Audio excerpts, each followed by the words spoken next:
found a book. So you guys have this, so you can certainly, look this up. I haven't read it yet, but I'm going to. It's about construction communication. And, the books, it says here, the book brings together the main management and communication issues that influence the success of construction projects. The authors investigate communication issues across physical, organizational, and cultural barriers and present clear guidance and practical advice. I think there are a number of people that could probably use this book because the one thing that we do every day, all day, is communicate. We don't pour concrete all day, but we communicate all day. So just think about checking this book out. I'm gonna get it, check it out, and let you know what I find in it that will be helpful to me. So let me know what you think. When it comes to ensuring you have the best chance of success with your construction project, nothing matters more than communication. PMI did a study. They uncovered that effective communications with all stakeholders is the most crucial factor in project management. And the stakeholders are more, in my mind, more than just the owners. The stakeholder, or the owner, include, in my mind, the design professionals, of course, the CM, the actual builders, the folks that are at the risk for the work that's to be put in place, and of course, the subcontracting team. So the lack of communication impacts all of them in various ways. Some parallel, some don't, but the lack of communication, as far as the owner is concerned, of course, it can impact his cost first, schedule, business interruption, potentially, and the collaboration of his team. Design professionals, of course, deliverables, quality, errors and omissions, completeness. CM has quite a bit of impacts that he could experience with lack of communication, and the subcontractors are thrown in there just as well, because if they don't communicate or they don't sort of force communication, and many of us in this room we perform in that realm as a subcontractor. So you've got varying field conditions versus your documents, and how do you communicate what you see? Or if you have questions, and many times we don't ask those questions. I say in one of my presentations, when you are asked to propose on a project, it doesn't matter if it's a design scope, do an RFP, RFQ, or construction if you're CM or if you're sub, you ask questions early and you ask questions often. If you don't have any, you better make up some questions.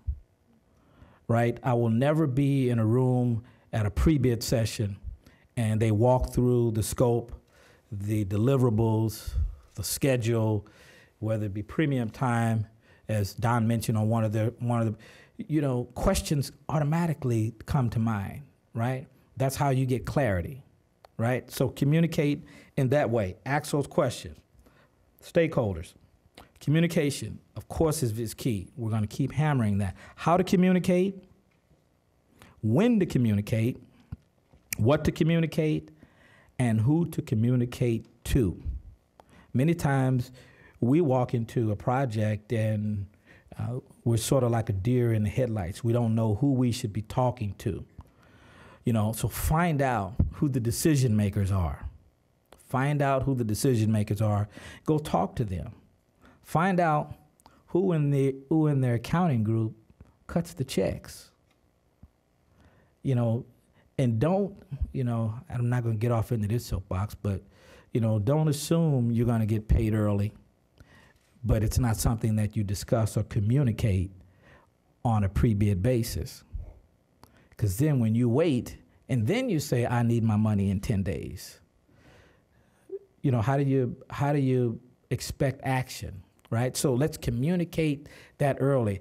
I think sometimes we don't communicate that early because we feel if they find out that we're that hard for money, that they might pass us up for the opportunity. So we put on the cloak and dagger that we got it. We got the opportunity. We've got the staff, and there's nobody behind us. right? And then when we get it, then we go back and try to negotiate some of those things.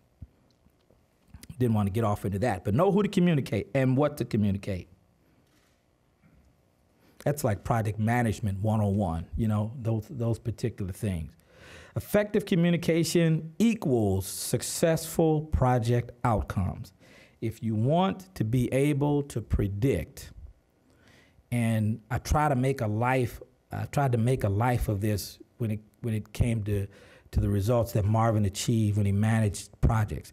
I wanted to be able to predict and say, this is the outcome of the project because of these factors. This is what I'm engaging in. Effective communication is vital to the successful completion, right? How many times are we going to say that? A lot more. Good communication can improve teamwork and lead to better project collaboration. You'd be surprised how well your work will flow. Whether you have to lay out or you come in behind or you come in post another subcontract when you collaborate and you communicate with those firms.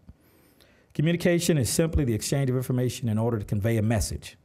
Good communication involves being able to transmit your message so that it's received and understood by the intended recipients. Seems simple enough, right? Maybe not that simple. KPMG did a study, and 77% of the respondents reported underperforming projects due primarily to delays, poor estimating, and what else? Failed communication processes. So wasn't that easy? Won't read all of this, but despite the risk, many manufacturing and construction companies admit that they're currently not placing adequate importance on effectively communicating critical project information. Is that by design? In some respects, sometimes people won't communicate with you, and it's by design to either keep you in the dark, right, to make sure they move risk over to you because maybe they don't know or they don't believe that you're going to catch it or you'll be able to communicate it back in an effective manner. As a result, projects are failing with seemingly regularity across the board. On average, nearly 1 out of every 3 projects in the U.S. fail to meet its original project objectives, which is usually cost and schedule. And 15% are deemed complete failures. Now, many times, you don't really see that unless you're actually involved in the project. And in many projects, they use contingency to really help balance out some of those things. And that, you know, I'm okay with that too. I like to manage without contingency. If I could buy it out properly and I can make sure the scope is clear, I should not have to use my contingency to deal with scope gaps. I'll use the contingency for unforeseen matters or matters that are change related as a directive by the owner.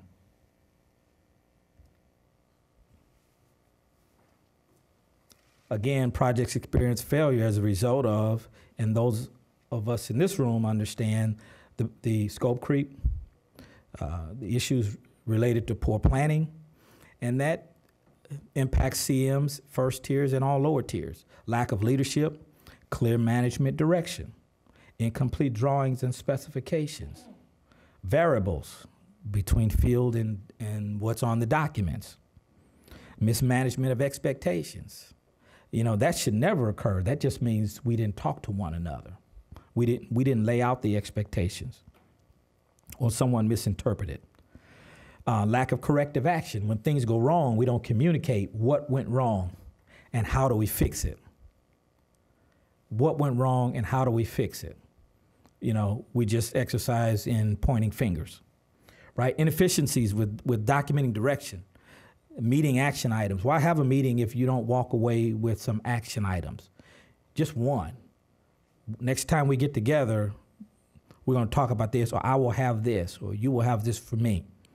Right, on our larger projects, we know we walk away with long lists of ball and court items.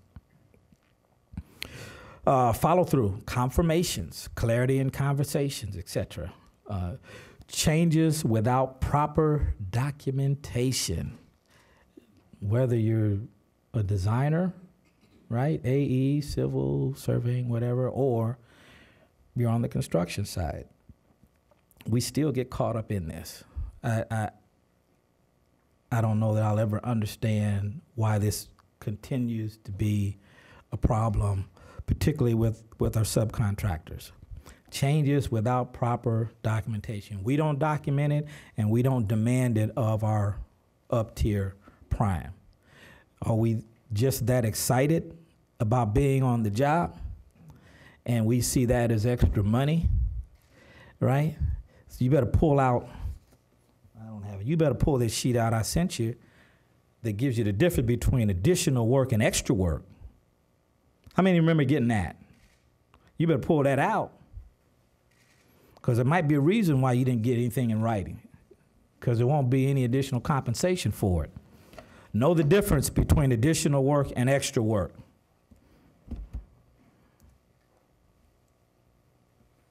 All are functions of poor communication.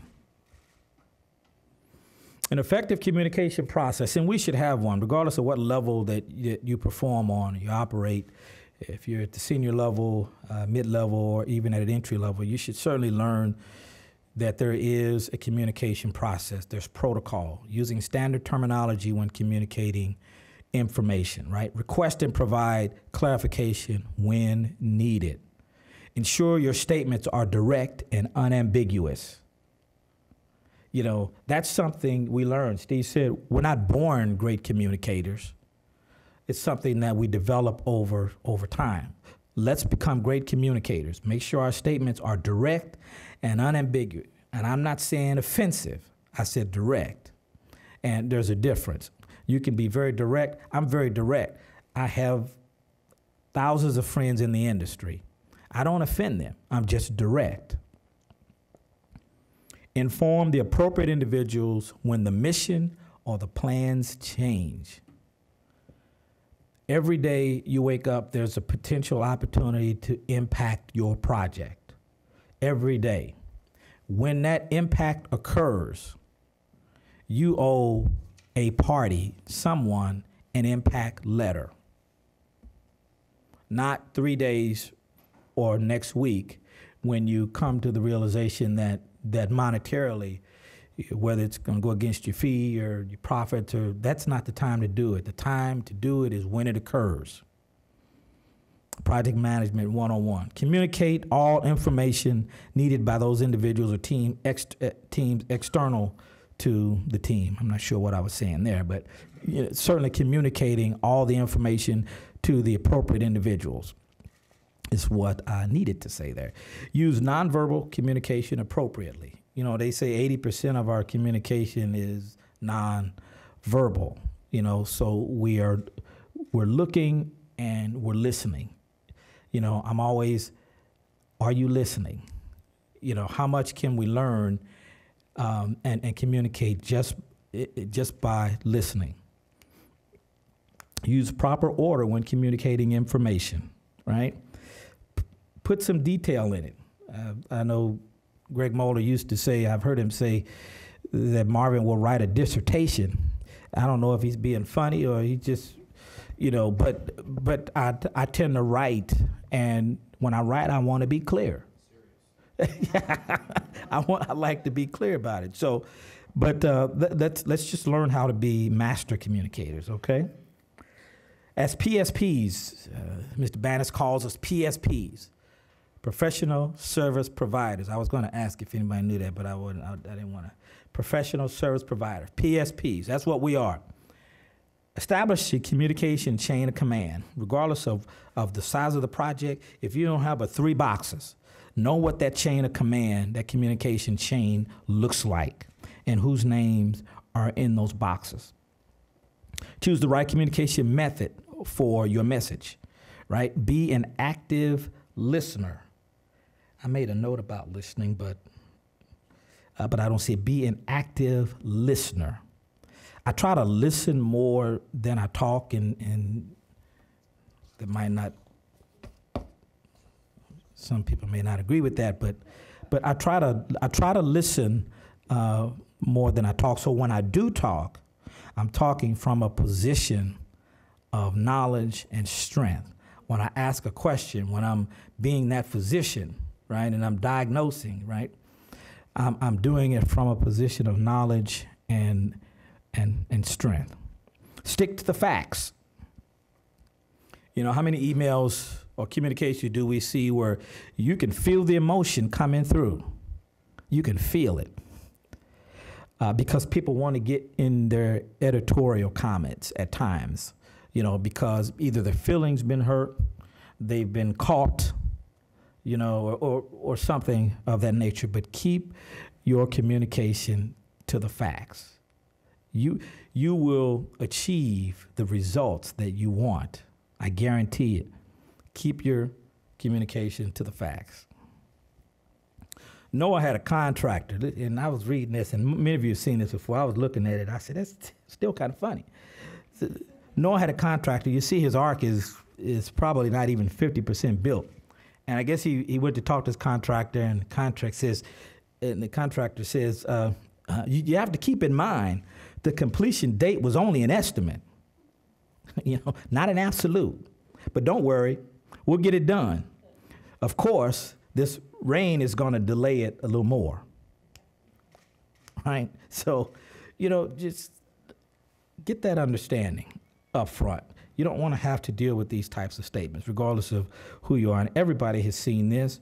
Won't go through it, but certainly you can look at just the difference between what the architect drew and what the owner wanted is enough to tell us that historically, you know, there have been communication issues on our projects, and we still have to work to fill those gaps at every level, not just from the architect, the engineer, all the coordination from the code officials or what we call them authorities having jurisdiction, everybody, all the way to the owner. So what are my communication takeaways? What are my takeaways? Document all direction given to you by your upper tier, if you have one.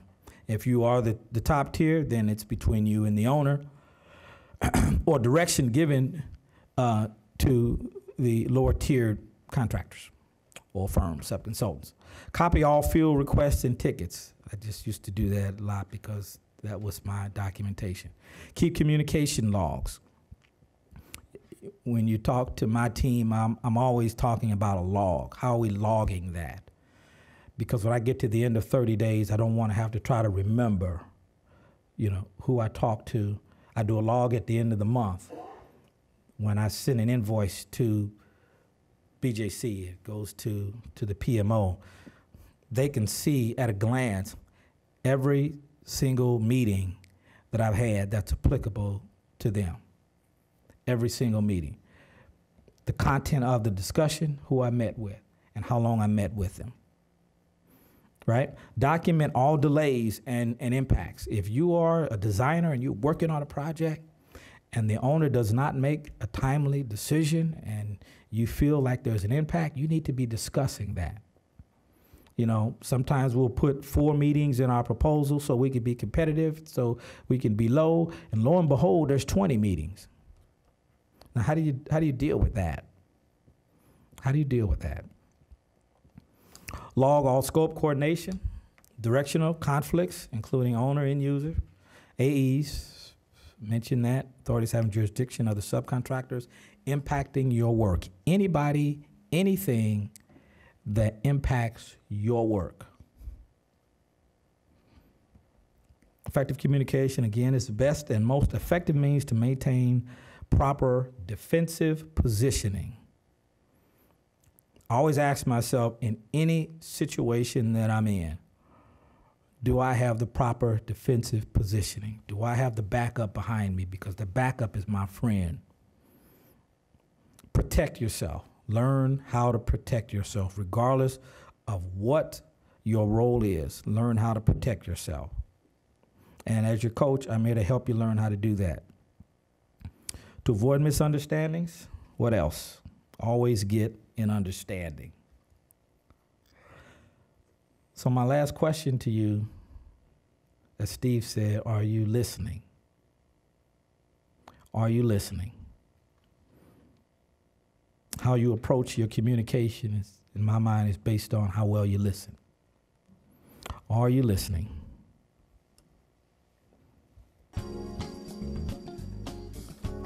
I'm done.